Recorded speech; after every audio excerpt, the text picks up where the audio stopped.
All right, how about that for week 7 NFL football? We're back on the pod to talk some Monday night games.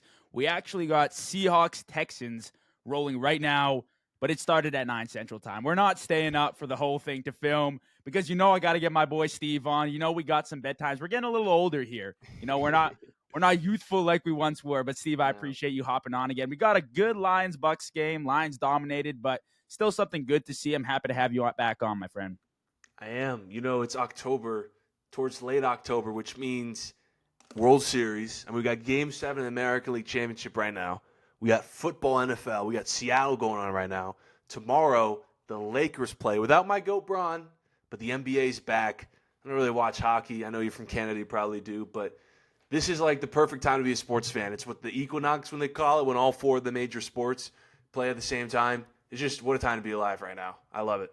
It definitely is. Yeah, I was going to say I'll do you one better. I walked upstairs and it wasn't football or baseball. It was the Jets. I'm from Winnipeg and I was like, this is elite. Like, this is life right here. Like, if you're a betting fan, you're Oh, yeah. living life. You could be placing parlays daily. So it's awesome. I'm pumped to be back on the show talking some football. We did just catch the Detroit Lions go to town on the Tampa Bay Buccaneers. So we're going to get into that right away. But before we get started, want to mention I'm sponsored this year by my friends at Big Third Down Shop. Go check them out. They got a bunch of real cool NFL hats. They hooked me up with this JV show one too. Go show them some love. Link is in my bio to shop the hats.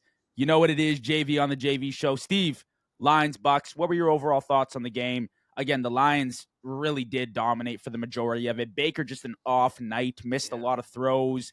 I thought the Lions defense played really well. They've shown up big in some big moments this year. And Jared Goff, when he's protected, is pretty elite. Jameer Gibbs, big game. I mean, not much else to say. The Lions just dominated the entirety of the game, pretty much. Yeah, at least we'll start with the Lions since you brought them up. It did feel like they dominated the entire game, right? I mean, the first half, I believe they had like 7 more first downs. They were killing them on total plays. Had like almost 200 more total yards, and yet it was 14-3. And you're like, how have the Lions not put up 30 by now? And it's because they had some self-inflicted wounds. Credit to Todd Bowles and their defense. They came up big with some turnovers, a fumble, and interceptions. Jay Bates missed field goal, a turnover on downs. But like you said, it just felt like the Lions dominated the entire game. It wasn't a clean game from them, but it was a 2-score game. Didn't really feel like it. Felt like until the end when Baker was trying to get back into the game and failed, that the Lions had the ball for the most time. Jameer Gibbs was electric. I think the biggest takeaway from the Lions side of things is their new defensive coordinator, Shepard. 9 points to the Buccaneers. Hell of a performance. I mean, it's one of the best offenses in the league. And to have a bunch of injuries in that secondary and to come out and only hold Baker Mayfield. I get they lost Mike Evans, but Ibuka's back. Cade Otton. They got Rashad White. To only hold him to 9 points is pretty impressive. And they had Mike Evans too earlier on in the game. I know he went out, I think, with a concussion and a shoulder. Look, the Lions are Super Bowl contenders, and I seriously missed on this team. I thought after week 1 and losing their 2 coordinators, they would fly down the power rankings. They've done the exact opposite. They're maintaining their success. Jared Goff has never looked better. The offense is super talented. J-Mo, Amon-Ra, Sam Laporta, Gibbs, and Monty still doing their thing. O-line is holding up. Defense has looked great, Steve. Just like you said, Kelvin Shepard has done a phenomenal job. I thought that hole from Aaron Glenn would be a lot bigger than what it's been. Kelvin Shepard has done just the same, if not better, than what Aaron Glenn did. Now it's about fighting injuries. Tonight, it seemed like every time I looked at the screen, a Detroit Lion was injured on defense. If they can stay healthy, which was their biggest thing last year, they weren't healthy going into the playoffs. It was tough. I think Hutchinson came back from an injury, but, that was real quick. If they can stay healthy, this team is really dangerous. And I missed. They look phenomenal, and they are the best, if not one of the best teams in the NFC right now. As for the Bucs, Steve, look, Baker's been playing at an MVP level all year. This was an off night for him. He missed a huge throw to Tej Johnson, which would have put him in the end zone. 4th down conversions, they were just lacking. Took a few too many sacks. It was just an off night. It seemed like early on you could tell the timing was off. He was missing a bunch of his guys on timing routes, middle of the field, sideline, you name it. It just felt off. It felt like a scratch-off night for the Bucs. Write it off, move on to next week.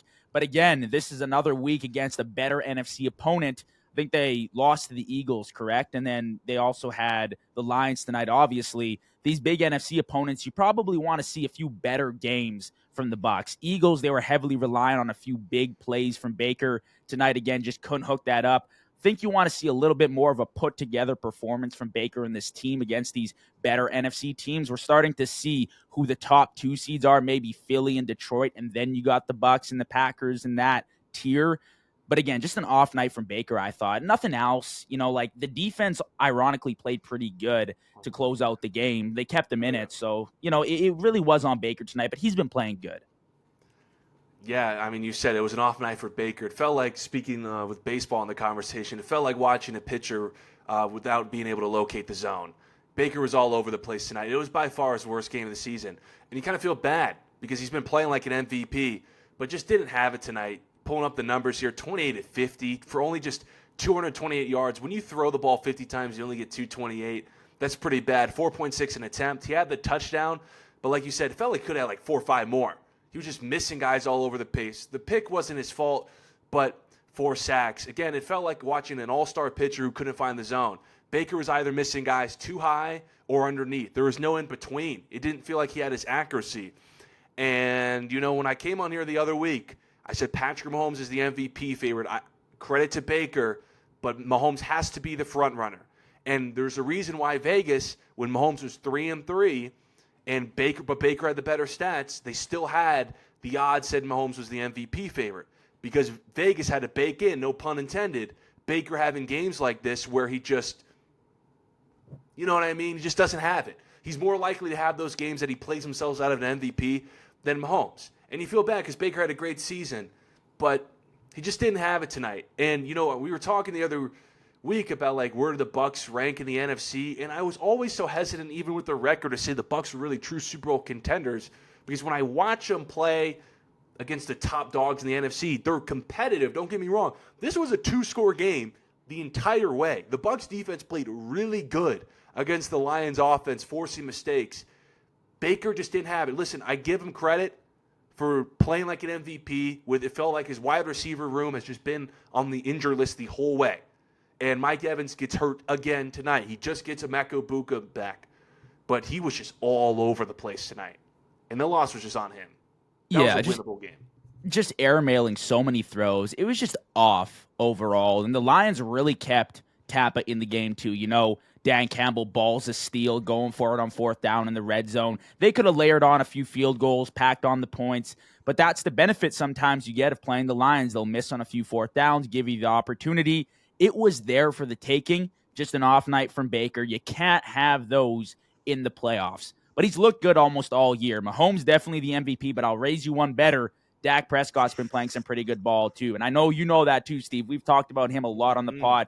Some good quarterback play this year overall from a lot of these guys. I want to flip over to Sunday Night Football now. 49ers 20, Falcons 10. I want to talk primarily about the 49ers because what they've done this season has been absolutely phenomenal. With the players that they've had, with the injuries that they've sustained, they've been incredible. First of all, with Mac Jones, I don't know where you stand on Brock Purdy in that contract. Listen, I don't think Brock Purdy is a top 5 quarterback in the league. I don't think he's a game changer like Allen or Lamar, but I do think there's a clear separation between him and Mac Jones. I would say stop comparing Mac Jones and Brock Purdy. Mac Jones is playing some really good football, no doubt. Shanahan is a quarterback guru, and quarterbacks succeed in that system. But when Brock Purdy enters the lineup, there is a definitive change in playmaking ability, and Mac Jones is really restricted with the play calling right now. It's a lot of short passes, get the yak. That's how he's gotten a lot of these 300-yard performances. Now, that's not to take away from Mac Jones, but Brock Purdy just elevates the game a little more. Again, 2 really good quarterbacks. Obviously, Mac Jones can still play football, but at the end of the day, in my opinion at least, Purdy's more dynamic. He's a better playmaker. He gets a lot more freedom, and Shanahan was a part of the decision to pay him. And Shanahan's a big quarterback guy. So to me, that means a lot. I don't know about you, Steve, but I think Mac Jones can win him games evidently, but Brock Purdy in the lineup is obviously an improvement. Yeah, Purdy's just a better playmaker. Purdy's not like this Josh Allen level playmaker, but he moves better than Mac Jones. I think he pushes the ball down the field better than Mac Jones. We just need to see Brock Purdy up and healthy. He's not worth the contract in my opinion, but he's better than Mac Jones. But credit to Mac Jones though. The fact that they're 5-2, Mac Jones is probably going to get paid decently somewhere else. I think he's on a 2-year contract though, so he might have one more year in San Francisco. But I'll say this though. Because, JV, you know I'm a Colts guy. So, obviously, my coach of the year right now is Shane Steichen, just given how much of a machine the Colts look. They look like the Detroit Lions. But if Steichen wasn't my coach of the year, it's pretty easily Kyle Shanahan. And credit to Robert Saleh, too. He's done a good job on that side of the defense. But the fact that they're 5-2 today, when it feels like their entire team's in the hospital, is just remarkable. They're starting Mac McCorkle-Jones. He's had a good season, but this guy isn't that good. Right, and then the wide receiver room feels like it's in the medical tent every other snap. They just got Jennings back the other day, but where's Pearsall? Defense looks unrecognizable, right? With Bosa, DeWarner all injured. The 49ers look like a G League team right now. It's CMC and friends. And the fact that they're 5-2 right now shows a lot of what kind of coach Kyle Shanahan is. And Robert Saleh, too. The fact that they're playing this well on both sides of the ball, really good win last week against the Rams, who we might talk in a second, will look like contenders. It's not crazy to say that the 49ers could win this division. They're probably not, but if they do, a lot of credit needs to go to Kyle Shanahan. I ran my mouth about Shanahan getting fired. Like, I really did, and I'm an idiot. Like, I really am. Last year, I talked so much shit about Kyle Shanahan and him holding back. Look, we know about his weaknesses in the big games. He's had some big moment blunders. Iconically, the Super Bowl with the Falcons as the OC. A lot of people like to pin that on him.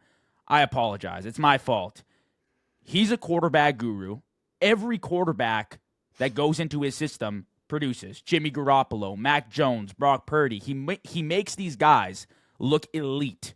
Brock Purdy got paid because of him. Now, I'm not saying Brock wouldn't get paid on another team, but Kyle Shanahan's a big reason why he got paid. And not only that, Steve, just like you said, they are 5-2 with practice squad players. The Niners are always in the playoff mix because they got Shanahan. And that's my mistake. I think I'm a little too harsh on head coaches. I think it's easy to be in general because a team's doing bad and you automatically point a finger at the quarterback and the head coach because it really is a win-loss thing I find with them. But in this situation, I mean, Shanahan is at the bottom of the barrel for like hot seat coaches. There's a lot of guys in front of him, a lot of bigger names, I would say, in front of him too. Like a guy like John Harbaugh, for sure, far in front of him right now. And then as far as Saleh goes too, Robert Saleh wasn't the problem in New York. Maybe he wasn't a head coach. Maybe he's better fit as a DC, but it's evident that the Jets have their own problems. And when he was in New York, the defenses were great. The defenses were top 10, top 12 in points against per year. So those were his units. That was his job. You brought Aaron Rodgers in, hoping as a veteran with a lot of knowledge he would fix the offense. Didn't happen. He got fired at 2-3. You rarely see that. At 2-3, your head coach gets fired. But right now, he shows up, and San Francisco's defense is night and day different. They're setting the edge. They're physical. They're getting pressure on the quarterback. Without Bosa and Warner, they held a good Falcons offense to 10 points. That's pretty incredible. Bijan had 14 carries for 40 yards. He just ran for 170 on my Buffalo Bills and made him look like a JV team. So, like, this has been pretty incredible shit from the Niners, Saleh, and this coaching staff with Shanahan. Bryce Huff, who broke out under Saleh, had a forced fumble, a sack last night. He's got 4 sacks, 2 forced fumbles on the season. The defense as a whole, no matter who they got out there, looks incredible right now. And the last guy I want to talk about on this Niners team before we pivot to Penix, CMC, Steve. Yep, CMC. Let me hear what you got to say because he is so incredible. I'm willing to say he could possibly be a Hall of Famer. Like, oh, he is. I'm sorry. CMC is one of the 10 greatest running backs ever. I know. I don't know what the list looks like. There's probably some old heads up in there. At least what I've seen, CMC is one of the greatest players I've ever seen in my life. Yep. Maybe his longevity and career numbers aren't going to stack up, but he's like a LaDainian Tomlinson, one of the rare talents. Bijan could end up being like this because he's been working with CMC, but one of the rare running back talents who, and he's done this before, in a given season where he can not only rush for 1K but receive for 1K. I mean, you wonder why CMC has this injury history. The guy leads the league in touches, and he is just running through every single defender he sees on the ground or through the air. I mean, do I have to bring up the stats from yesterday? 129 rushing yards, 2 touchdowns, also caught 7 balls for 72. He dropped 40 in fantasy yesterday and nearly lost because of it. I mean, this guy is just, I'm sorry, if you were to line up 10 running backs ever, I'm not taking 10 over Christian McCaffrey. I'm actually going to pull up his career accolades to see where he stacks up. I know he's won the Offensive Player of the Year. I know he's missed multiple seasons or missed half of multiple seasons because of injuries. And so he might not have the career, because I know when people rank running backs, it's like batters in baseball where the career home run numbers matter a lot. It's like Frank Gore. The career rushing numbers matter a lot. And CMC, with the injuries and the missed seasons, is probably not going to have it. But he's got like 3 All-Pros, though. Yeah. Second team All-Pro as well in there, rushing leader. He's probably going to win Offensive Player of the Year again this year. I mean, he's battling with him and Jonathan Taylor. I mean, he's hoping that Jonathan Taylor has one of those fumbles he did last year against the Broncos so he can go win this award again. I hope not, because I'm a Colts fan. But I'm sorry. I'm trying to think all time I've seen in my life. On my hand, I don't think I've seen enough players, like trying to count as many fingers, I don't think I've seen many players in my life better than Christian McCaffrey. And you know what? I understand he's battled with injuries, but the crazy thing about CMC, he comes back from these injuries looking better every single time. Like this time, I was like, for sure, this guy's not going to come back the same. How many season-ending injuries? How many games is he going to miss? He misses season after season, and he comes back, and while the Niners are shot, literally shot with Ricky Pearsall, but like for real shot, like the whole roster has been injured, he's carrying them. The second he walks into this lineup, it's a completely different offense. With CMC, he has the same valuable as a quarterback. Like, he has the same value as a quarterback for a team. And I would rather have a torn-up San Francisco injury squad and CMC healthy than a healthy San Francisco 49ers offense without CMC. He's that much of a game changer. He's so versatile. He does the same on the ground that he does through the air, and he turns everything into gold. Like, it is unbelievable. If this guy had a healthy career overall, for sure he'd be a top 5 running back of all time. Like, he is absolutely phenomenal with what he does with the football. Would you rather have Brock Purdy and Brian Robinson or Mac Jones and Christian McCaffrey? Mac Jones and Christian McCaffrey. You could put any quarterback. I don't care. I'd rather have Trey Lance than CMC. Like, CMC is such a dangerous athlete. When you watch the tape, it's like night and day what he does compared to other guys. And this isn't taken away from JT or Bijan, but he just transforms the offense. Like, it's pretty incredible, Steve, what he does. And he is the offense. He is. He really is. And, like, it was that in Carolina. He was really good, and he came to San Francisco, and he's done the exact same thing. And he was the reason they won yesterday, and he's been the reason that they've succeeded all year. I'd advise them to limit his touches just a little bit. Like, give Brian Robinson a few more touches. Save him for when you really need him, because you're going to in the playoffs. He's going to make some game-changing plays and win you maybe a playoff game or two, because I do think they'll make the playoffs. As for the Falcons, and this is a good Falcons team, Steve. We talked about Michael Penix last week. Michael Penix is good, but I haven't seen the it factor. His ceiling is a lot lower than some other guys I've watched. With great protection, he's a really good quarterback. He can pick apart a defense. He's a gunslinger when he's protected. But moving outside the pocket, playmaking, a lot of these playoff games, Steve, they rely on a few Superman moments, on a few big plays. You know, that's where you take over. I was talking to my dad, actually. This is a hockey reference, but, you know, when you get into the playoffs in hockey, a lot of it is like you're reacting. As a goalie, for example, like, you're reacting, and a lot of shit's really crazy compared to the regular season. A lot of stuff's flying every direction. It's kind of like how it is in the NFL playoffs. You got to make some crazy plays. You got to have some luck going your way. Michael Penix, as good as he's been from the pocket, you'll have these weird off games, and it can cost you. And again, it was one of those nights. Not blaming it all on him. Some people look at the play calling. Some people look at the separation of his receivers. At the end of the day, I've seen enough to say he's a good quarterback. He can develop, but his ceiling right now is a little lower than others. Well, JV's 25 years old. Yeah. I mean, let's face it. He kind of is who he is. And we all knew that coming out. That's why everyone's so surprised when the Falcons took him, 8 overall. It's like, this guy's been like 5 years in college. He kind of is who he is. It's not like his ceiling's going to be crazy high like a J.J. McCarthy at least was 21 years old when he got drafted. But the thing with Penix is we know by now he's a starting quarterback. No denying. But the ceiling's pretty low. He looked pretty limited yesterday too. He doesn't offer much on the ground. He looks really slow, like game speed-wise. I know he had a pretty good combine or whatever it was, but he looks pretty slow moving outside the pocket. And his arm, yeah, he's a good, he kind of has like a Tua Tagovailoa quality. I know it's a lazy take that he's a left-hander, but he just feels like a bit of a stronger Tua. And this Falcons offense, we talked about it last week, they have a lot of first-round talent, and they exploded against Buffalo. But then they have games where they have 10 points against the 49ers. And I brought it up last week. That was Michael Penix's first back-to-back win since middle of last season. And it's because he's not consistent enough. And I think it all has to do with his ceiling, where Michael Penix, if he's under pressure, he doesn't really have all day to throw and his receivers are open. He's not this uber athlete who's just going to move around and just make a ton of plays. He also struggles stepping into throws too, which is a concern. So the thing with Penix is, year 5, 25 years old, he kind of is who he is.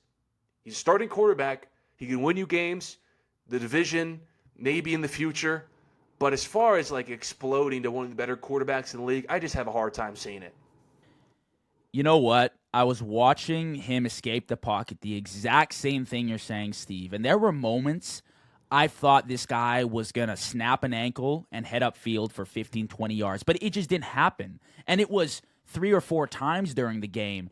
And, from watching Josh Allen as a Bills fan, I'm so used to seeing a quarterback scramble out and make a guy miss, and you get your 15, 20 yards. You pick up the first down. But with him, it was so limited. And at that point, I was like, okay, maybe his ceiling as an athlete isn't as high as a lot of these other guys coming out of college at, again, 21, 22 years old. Like you said, I do still think he's a good quarterback. I do still think he can win games in the league, but they're going to have to do a lot more than just rely on Penix to win them games consistently, game after game after game. I want to move to Packers 27, Cardinals 23. 2 games we're going to touch on from Sunday now, Packers, Cardinals, and then Rams, Jags to finish it off.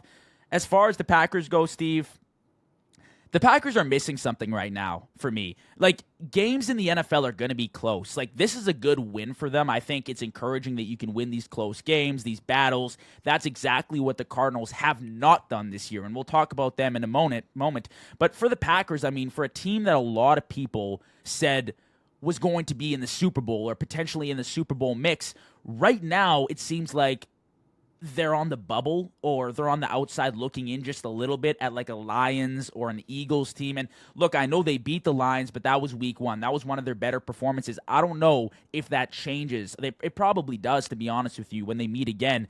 The offense has been really good at moments, but it's also super slow, which is really weird. Like, you're not getting the consistency. There is still no established number 1. It could be Matthew Golden, but he's only had 6 targets in his biggest target game. That's kind of concerning. It's like you drafted him to be a number 1 first-round receiver. Run game is solid, but it's not jumping out at you. And the secondary got fried with Jacoby Brissett and the Cardinals. Like, what's going to happen when you play some better quarterbacks, some better receivers? Micah Parsons stole the game and won the game for them. I think he had 3 sacks. He had a phenomenal day, well worth the money when you get a generational talent at that age. We've seen some great stuff from the Packers, but then you get games like the Browns, or then you get a few quarters like you did against the Cardinals, and it's just head-scratching. I think head-scratching is a perfect way to sum it up. I think it's safe to say that the Super Bowl stock in Green Bay is certainly falling, right? Like, the first 2 weeks of the season, oh my gosh, they destroyed the Lions. Oh my gosh, they handled the Commanders. You had people saying they were the best team in football, not just the NFC, in football. But then they're in a game with the Browns, and they lost. Then they're in the game with Jacoby Brissett, and then you start scratching your head. I'm not saying this team isn't good. They're still one of the better teams in the league, and they won most of the games. They've only had 1 loss and a tie. But outside of that Packers game, it feels like they just haven't put a good all-around game together from start to finish, right? I don't know exactly what it is. Some Packers fans like to say it's Matt LaFleur getting too cute. You could also say Jordan Love hasn't put 4 quarters of great football together. Maybe it's their wide receiver core. that they haven't been able to get that true number one figured out who can just get separation for 10 to 15 targets a game. But something's really off with this team because it just doesn't feel like that Super Bowl shine is as bright as it was after that Thursday night Week 2 game. And I can't tell you exactly what it is. I brought up some points as to what it could be, but I don't know exactly what it is. But again, JV, you lost to Cleveland. That Bengals game was weird. Fourth quarter drive against Jacoby Brissett. Now, the positive, though, I'm not going to bang on the Packers too much because I still think they're one of the better teams in the league. Micah Parsons was great yesterday, and that's exactly why you go get a Micah Parsons. That's encouraging. Josh Jacobs also looks like one of the best running backs in the league. That's encouraging. But as far as like a 1, 2, 3, 4 quarter, put it all together on both sides of the ball game, it feels like we haven't seen that in a few weeks from a team that some people said was the best in football.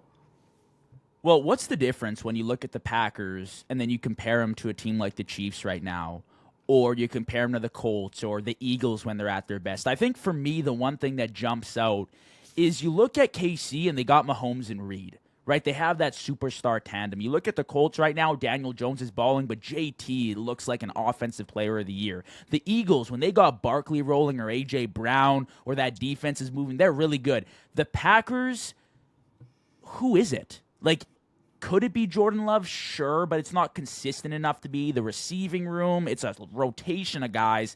The run game's pretty good right now. Josh Jacobs, for sure, he's a good running back. The defense, I mean, Micah Parsons is now a true game changer, but that's really the only guy that jumps out as like a complete and utter star on the lineup. Like, they don't have anybody else that's like game-changing or game-breaking to me that can take over, especially offensively. Maybe Jacobs can be the guy, but how about 4 straight games in the playoffs? Is that going to be the case?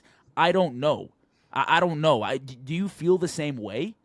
They just start really slow. I think that's probably their biggest problem. I'm going through their games right now. Outside that Dallas game, they haven't scored in the first quarter since Commanders. Like, the Commanders game kind of feels like a long time ago now. That was more than a month ago. Definitely. And they just can't score in the first quarter. I think they have about less than 20 points outside of the Dallas game. So 3 of their last 4 games, they have less than 20 points in the first half. They've been a second-half team by far, and that's when their offense just starts to wake up. But like you said, you think about teams like the Colts, the Chiefs, and the Eagles, if they can really start getting the offense humming. Why those teams feel better right now is because they're more well-oiled machines. They can just get offense like that. And I think the problem in Green Bay is definitely more offensively is they just start slow. Again, I don't know if it's the LaFleur's cute play calling, Jordan Love kind of being a little erratic, or simply Matthew Golden hasn't become it yet, and they're relying on Romeo Doubs, the ghost of Christian Watson, and an injured Jaden Reed, and just a tight end room. So, yeah, I'd say the Super Bowl shine has definitely fallen off a bit in Green Bay. But, again, encouraging things, Mike is there. The schedule, they still have some free wins here and there. And they're going to be fine. But, again, Browns game, Cardinals game, concerning considering how their season started. Definitely is. And, again, I don't want to bash on them too much. They're a good team. But when you're great, you demand more, right? You look at the details, and if they want to win a few playoff games, make a Super Bowl run, going to have to make some adjustments here. Also don't want to take away from the Cardinals, Steve. When I watched the Cardinals these last few weeks with Brissett, I'm thinking to myself, the Cardinals don't need to rebuild. I actually think they're in a pretty decent spot. Brissett is better than we expected, and Kyler's also replaceable. I think we're learning those two things right now. I don't think Brissett is the long-term answer. I think he's showing us that he's potentially a starting quarterback in the league, a low-end starting quarterback. He can move the ball, good in the pocket, fairly athletic, to be honest with you. He's making some cool plays, to be honest with you, with his legs. I think the Cardinals are a good team. Here's an interesting stat for you. They would be 5-1-1 without playing a fourth quarter this season. They just can't close out games. They're 2-5 because they're not good in the fourth quarter. The offense is young with a lot of talent. Trey McBride, Marvin Harrison Jr. They have some good running backs there in the rotation right now. I know James Conner is older, but some younger guys that have been moving the ball pretty good. The defense is stepping up this year. Will Johnson was a steal of the draft. They're putting more pressure on the quarterback. With a new quarterback, and a lot of fans are calling at the play calling or the head coach, I don't know too much about that. I haven't watched enough Cardinals football to be certain whether it's a head coaching or play calling problem. But with a new quarterback, this team could be looking at the playoffs. Like, if they could just close out games, they'd be really good. And I know it's the NFL, and that's really what matters, how you play down the stretch and at the end. But I do have faith for the Cardinals. I don't think it's a blow it all up situation like Tennessee did. They blew it all up, and now they're rebuilding from the ground up. But they do need somebody to rely on and to close out games at the quarterback position. And I don't think that's Kyler. Well, they've played 7 games, and all of them have been decided by one score. And that's the problem. They haven't been able to close it out. But when you watch the Cardinals, and I know sometimes they get buried in that 405, 425 slot for the West Coast games, but you could see the talent. McBride, Marvin Harrison, James Conner when he gets healthy.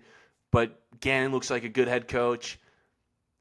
I think the most interesting development of the season so far is that the Cardinals offense looks better with Jacoby Brissett.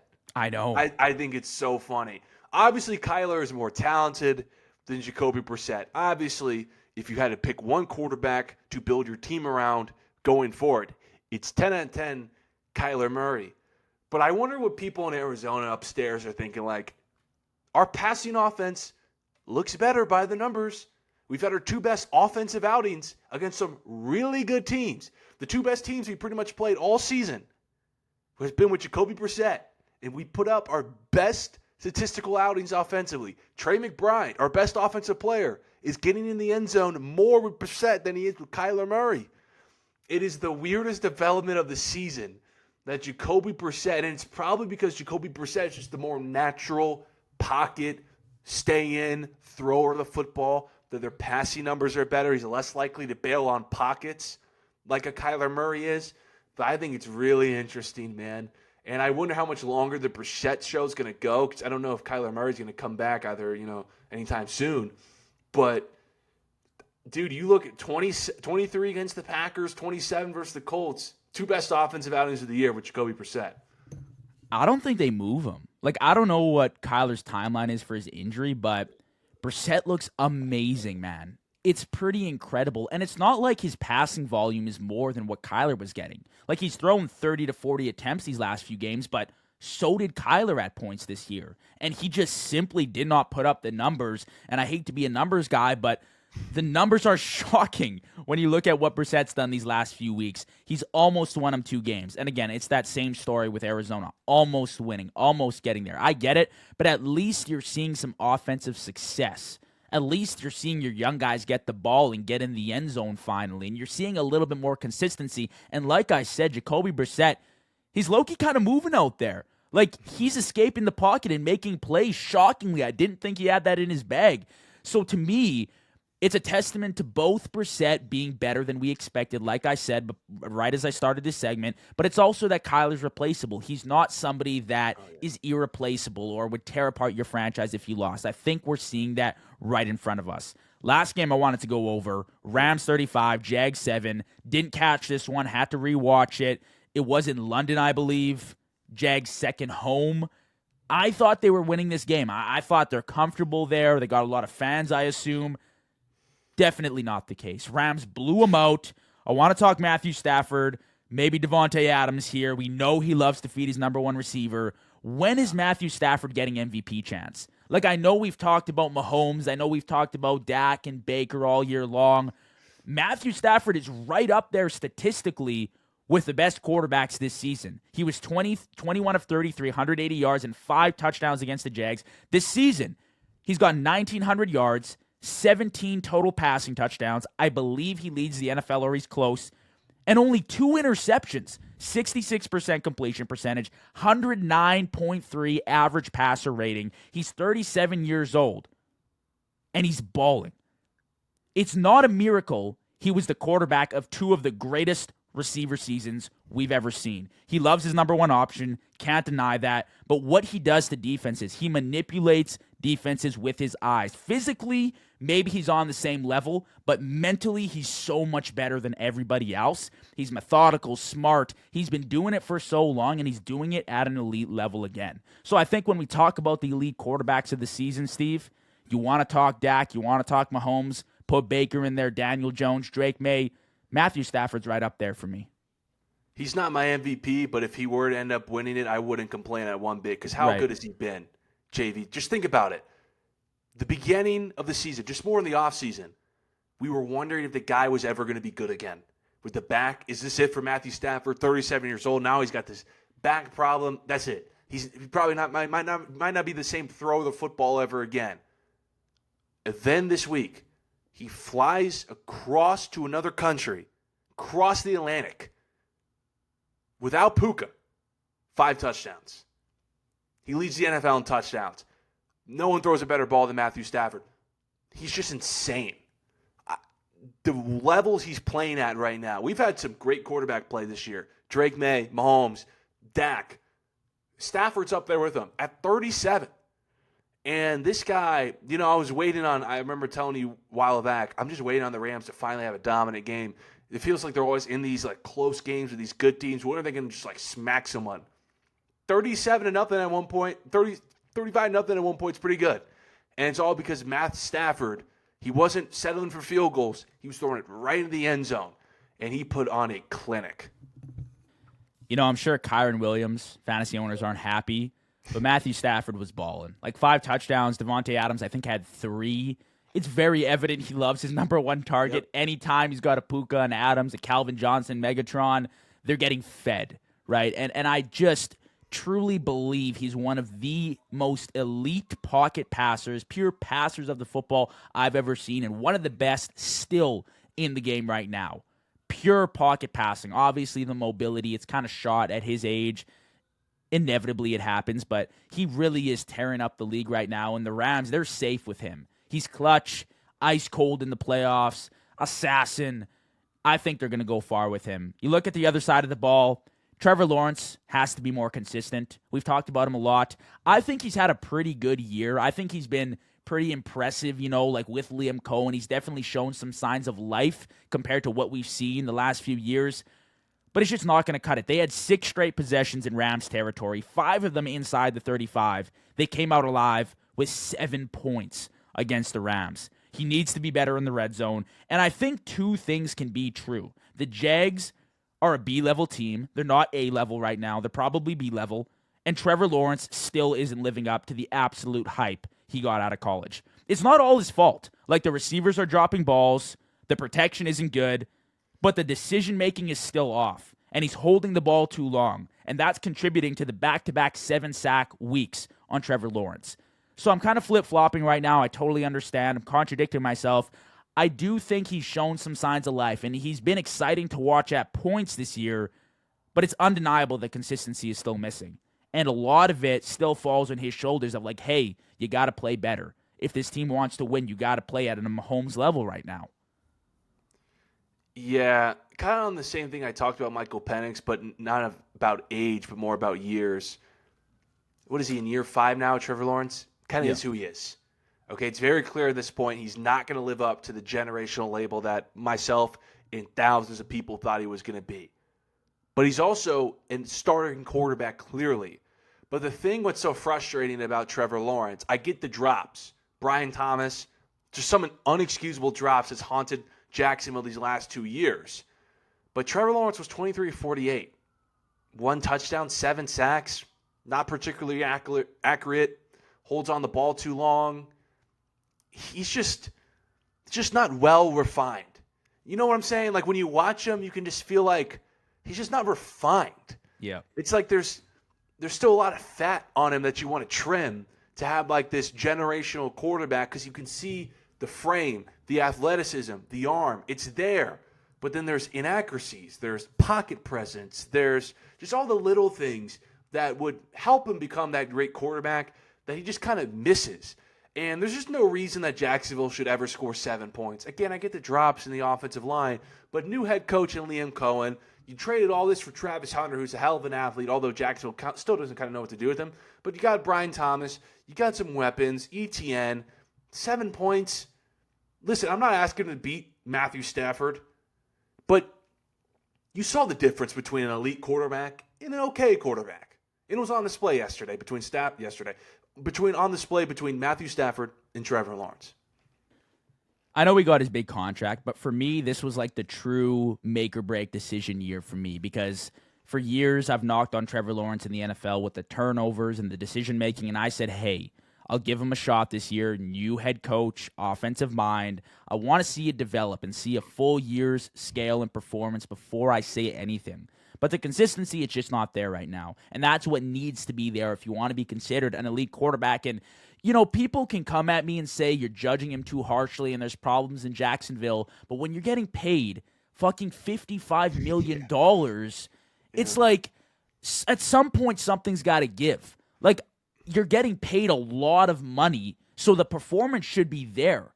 And if it's not there, we can't just sit back and say, well, give it time. Well, give the $55 million time, I'd say, too. Like, it just seems like a lot. But I do like what you said with Travis Hunter. I think they need to target him more, and that showed 14 targets Sunday morning, exactly what I want to see. He had over 100 yards, touchdown, broke out. He made a living in college and high school with big highlight reel plays, going up for the ball, making a play on a jump ball, selling out. That's what you want to see more of Travis Hunter in this offense. Use him to his full potential. I know you drafted him as a dual athlete, so you feel obligated to use him both offensively and defensively, but clearly the exceptional talent comes when the ball is in the air and he gets a shot at it. It's like seeing Jettas go up for a ball, really. So I think they use Travis Hunter more. I think the Jags are in a good spot, but the Colts control the division right now. Oh, yeah. Yeah. And, I was thinking about it earlier because I'm a Colts fan. I got to make sure everyone knows because they're having such a great season. Of course. But, coming into the year, the vibes were pretty bad for my Colts because you think about within the division. Texans have maybe the best defense in the league. And they have this quarterback who had one of the best rookie quarterback seasons we'll ever see. Jacksonville gets a new head coach. They get Travis Hunter, and they have Trevor Lawrence back healthy, who they paid $55 million. The year before, the offseason before, Tennessee, they go all in. They get Pollard. They get Snead. They get, Calvin Ridley. Then they have this number one quarterback. And I'm sitting over here with Daniel Jones and Anthony Richardson, and I'm like, crap. We're about to be fourth place while everyone's trending up. And we're the best team in the NFL for the record. Yes, and sir. thanks to Trevor Lawrence for not living up to expectations. And thanks to C.J. Stroud, who I'm watching right now that we didn't talk to tonight, still holds on to the ball too long and takes a bunch of bad sacks. And Cam Ward is just in a disaster. But, yeah, the last thing on Trevor Lawrence, it's just like, man. I was so high on Trevor Lawrence coming out. I really was. I thought he was going to be the next best thing since sliced bread. Maybe not the best quarterback in the league, but like someone who could easily be top 5. And I was like one of those people. I was such a fan of Trevor Lawrence. I'm like, when they paid him $55 million, I'm like, is it early? Yeah. But I think he was the guy? Sure. So if you think he's the guy, then pay him. Just hasn't looked like the guy. He's looked like a guy. But he hasn't looked like the guy. And my thing with Trevor Lawrence is, again, he's a starter. The bar is low in Jacksonville. It's so low that he's probably going to finish as the greatest Jacksonville Jaguar quarterback of all time. But he's never going to finish as the generational quarterback. And you talked about consistency. I've always said this in sports. What separates the great players from the good players is consistency. It's not talent. It's not arm strength, mobility, frame. It's consistency. And like Penix, is a guy like Trevor Lawrence, and Caleb deals with this too, is they have all this talent, but they're just not consistent enough, whether it's with ball placement, timing, seeing the field, staying clean. Something's always wrong from Sunday and then 2 Sundays from the next. They just can't replicate it over and over again, and that's what separates like a Mahomes, a Lamar, a Burrow from the Penixes, Caleb's, and Trevor Lawrence. It's consistency. Mike Evans made a career off consistency. Like 20 receivers per year have 1,000 yards, but can you do it for 10, 11 seasons, right? Like it really is what separates you. And when you're great for a long time. And when you're considered one of the elites, you do it without question. I feel like every week we talk about Trevor Lawrence.